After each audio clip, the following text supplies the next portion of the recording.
નમસ્કાર મિત્રો, હું જગદીશ ચૌધરી। આજના વિડીયોમાં મિત્રો એક વાતનું દુઃખ પણ છે, અનુભવ પણ છે અને સમાજનું કડવું સત્ય પણ છે। તો આ એક સુંદર વિચાર પ્રેરક આપને આપું છું। તો એમાં મિત્રો તમે તમારા કોમેન્ટના માધ્યમથી મને તમારો અભિપ્રાય પણ આપી શકો છો। તો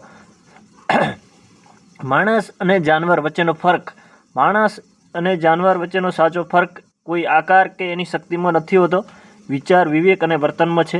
જાનવર પોતાના પેટ અને સ્વભાવ પ્રમાણે જીવે છે, પણ માણસ જો ઈર્ષા, અદેખાઈ અને દ્વેષ અને તોડફોડથી જીવે છે તો તે માણસ નહીં, માનવ સ્વરૂપે ફરતું જાનવર બની જાય છે।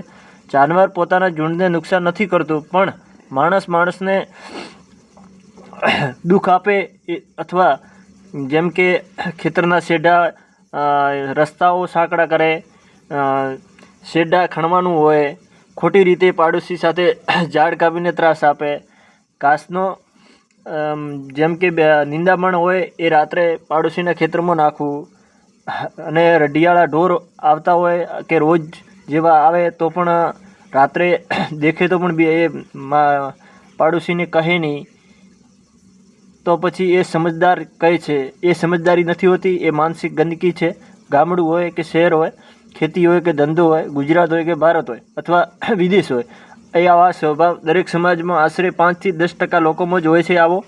તો એ લોકો ક્યાંક શાંતિથી જીવતા નથી અને બીજાને પણ જીવવા દેતા નથી, એમને જ સાચા અર્થમાં વિઘ્ન સંતોષી કહેવાય। કાયદો કાગળ પર મજબૂત છે, પણ જમીન પણ ઘણીવાર સારો માણસ જ ડરીને સહન કરીને જીવન જીવવા મજબૂર બને છે, કારણ કે સત્ય બોલનારને સૌપ્રથમ ચૂપ કરવાનો પ્રયત્ન થાય છે, છતાં એક સત્ય અડગ છે, સારો માણસ હારે નહીં, મોડું થાય છે। દુષ્ટ માણસનું જીવન ભય, શંકા અને નફરતા બળી જાય છે। તો જાનવર સ્વભાવથી જીવે છે, માણસ વિચારોથી ઓળખાય છે। ઈર્ષા બીજાને નહીં, પહેલાં પોતાને જ ખાય છે। શાંતિથી જીવવું એ નબળાઈ નથી, એ સૌથી મોટી તાકાત છે।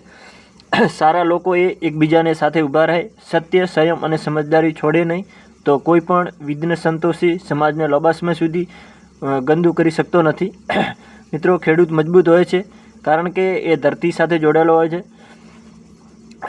આજની આ મિત્રો એક મારા અનુભવની વાત હતી।